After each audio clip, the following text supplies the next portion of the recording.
Terry is the third plumber that we meet with for our condo renovation. He's an older guy, built thick. He's got a head like a mini fridge. I like him immediately. Also, though, I'm a little bit scared of him. He's very intimidating.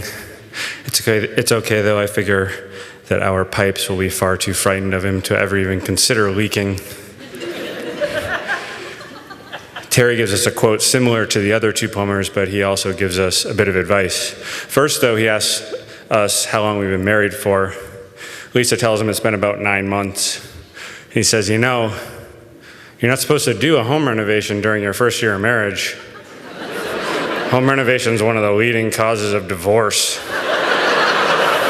And then he just leaves. Just drops that bomb and heads for the hills. I tell Lisa that it was nice of him to have given us the advice, but that it would have been even nicer if he had done so while we still had walls. Because 3 weeks before this, I'm standing in the terrible bathroom of the condo we just bought, and I'm holding a crowbar, and I'm definitely gonna smash something. And so I smash a hole through the bathroom's plaster wall, and a cloud of dust swallows me. I can't see through the dust really, but I can see that at the edges of this hole I've just created, there's these weird tufts of like fibers or something sticking out of the plaster. So I pull one of the tufts free, and then I immediately call Lisa. She's at work. Lisa, there's hair in our wall. Like actual hair. And then I tell her that my conclusion is that the condo's previous owner was a serial killer, and he's obviously been hiding victims in the walls. Seems obvious. She doesn't buy that. She Googles hair in walls and quickly figures out back in the 1800s they used to mix plaster with horsehair to strengthen the plaster while they were building walls. She thinks that this is gross. And I tell her, well, you've always wanted a horse. So, that there's hair in our walls, that's just one thing that we learned during this renovation. We also learned that you're supposed to get a building permit before you start knocking walls down. I tell the inspector, well, shouldn't it be called a demo permit then? And he says, yeah, that's what it's called.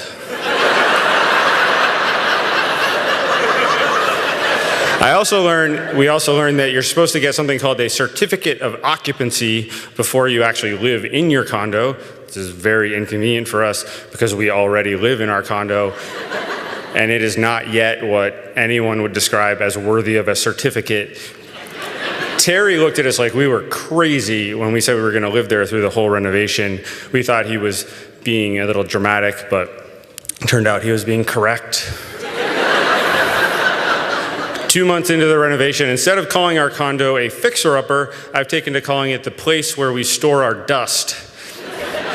And I'm beginning to understand why home renovation leads to so many divorces. Lisa and I, before this project, we didn't argue at all. Now we argue about everything. We argue about how much money to spend, how to align our kitchen cabinets. This evening, we were arguing about which light switch covers to put on our light switches. And that spiraled into this much more serious argument about arguing, I guess. Lisa thinks that I'm being the most stubborn man alive. I think that she's being just as stubborn as I am. And unfortunately, I've yet to learn the lesson that if you find yourself arguing with your wife about whether or not you're being an asshole, you're probably being an asshole. Back when Terry first gave us his advice, I wasn't worried about our marriage. Divorce was something that happened to other people, not us. But now Lisa's red in the face and we're spitting words at each other. And the closeness between us, the thing that ties us together, it's been replaced by this kind of dangerous anger. And I realize that on nights like this, you have to be careful or else that closeness won't ever come back. And that's bad because another word for that closeness is love. 4 months into the renovation, Lisa and I are lying in bed. Bed at the moment is a futon mattress laid out on the floor. The only other thing in our bedroom is this lamp with a bare light bulb and dust. We try so hard to keep the dust out, but our bedroom we're missing 2 of the walls still, and the ceiling, and the dust does not care if we try to keep it out. It just sneaks into our bed and our mouths and our dreams. I'm lying on the mattress and I can see straight up through the ceiling rafters, all the way up through the attic to the underside of the roof. And I can see light from the stars shining down through the roof, which seems bad. And I'm thinking about Terry's advice again, how some social scientist must have run a survey on divorced couples and found that one of the leading causes of divorce is home renovation, probably just behind infidelity and the husband buying a Make America Great Again hat.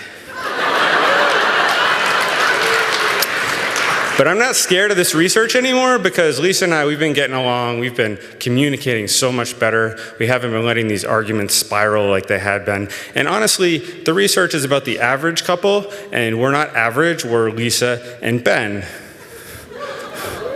And so Lisa, as I'm thinking, she's coughing beside me. She has asthma. And yeah. She coughs so hard, I keep expecting one of her lungs to just shoot up out of her mouth, up into the attic. But she never complains. She just paints and plasters and sands alongside me. We're trying so hard to just get through this. And I know that for us, home renovation is not going to lead to divorce because it's just making us stronger. And I know that wild horses couldn't drag me away from this woman, not even if they were really pissed off because somebody shaved all the hair off of them to make a wall. Thank you.